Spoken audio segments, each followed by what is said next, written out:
ఎంతో కాలంగా సాధనలు చేసుకుంటూ మరి మార్గాన్ని తెలుసుకున్న మనము ఆత్మానుభూతి పొందాలి అని, ఆత్మని తెలుసుకోవాలి అని మరి ఈ సాధన చేస్తున్నాం. ఈ చేస్తున్న మనము పొందుతున్నామా, ఏంటి తెలుసుకున్నామా అని మనకు మనంగా విచారణ చేసుకుంటూ ముందుకు వెళ్ళాలి. అందుకే ఆ ఆత్మానుభూతి పొందే వరకు, ఆ అమృతత్వ స్థితి వచ్చే వరకు మనం ప్రయత్నిస్తూనే ఉండాలి, తెలుసుకుంటూనే ఉండాలి. ఇది ఇంకా ఇంకా తెలుసుకోవాలి. ఎందుకంటే మనకి ఆ పూర్ణమైన ఆనంద స్థితి వచ్చే వరకు మనకి ఆత్మానుభూతి కలిగినట్టు కాదు, అమృతత్వ స్థితి వచ్చినట్టు కాదు. ఆ ఆత్మానుభూతి పొందినప్పుడే అమృతము అంటే చావు పుట్టుకలు లేనిది. దానికి ఇంకో అర్థం కూడా చెప్పుకుంటారు. దుఃఖము, సంతోషము 2 లేని స్థితి. మరి ఆ స్థితి మనకు ఉందా అంటే సాధన చేస్తున్నా ఇప్పుడు మనకింకా ఆ స్థితినిచ్చి బయట పడలేదు.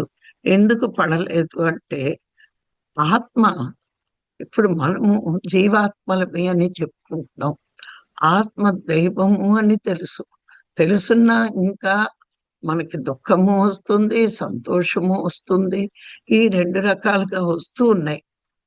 దుఃఖం వస్తోంది, పోతోంది. సంతోషం వస్తోంది, పోతోంది.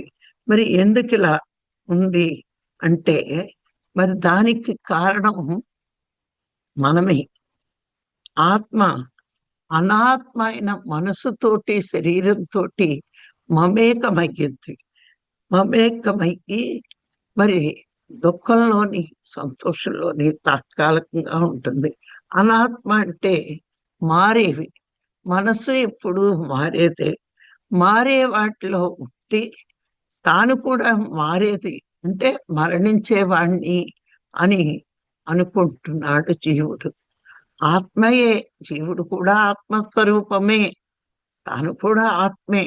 కానీ మనస్సుతో మమేకమయ్యాడు. ఈ ఆత్మ మనస్సుతో మమేకమైన మూలాన్ని తాను జీవుడు అనుకుంటూ తనకి మరణం ఉంది అని అనుకున్నప్పుడల్లా ఆ మనసు యొక్క లక్షణాలు ఆత్మకి ఆరోపించుకున్నాడనమాట. అంటే కారణం ఏమైంది?